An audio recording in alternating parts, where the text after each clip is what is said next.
విజయవాడ సహా పలు వివిధ ప్రాంతాల్లో వచ్చిన వరదల తీవ్రంగా నష్టపోయిన వరద బాధితులకు మన వంతుగా మంత్రాలయం టీడీపీ ఇన్ఛార్జ్ రాఘవేంద్రరెడ్డి గారు మరియు నియోజకవర్గంలోని కౌతాళం మండల నాయకులు చూడి ఉలిగయ్య గారు, వెంకటపతి రాజు గారు,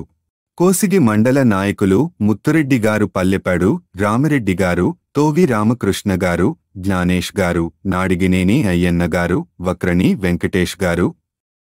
పెద్దకడుబూర్ మండల నాయకులు నరవ రమాకాంత్ రెడ్డి, బసలదొడ్డి ఈరన్న గారు, మంత్రాలయం మండల నాయకులు అశోక్ రెడ్డి గారు, వరదరాజు గారు మరియు 4 మండలాల నాయకులు, కార్యకర్తలు, ప్రజలు అందజేసిన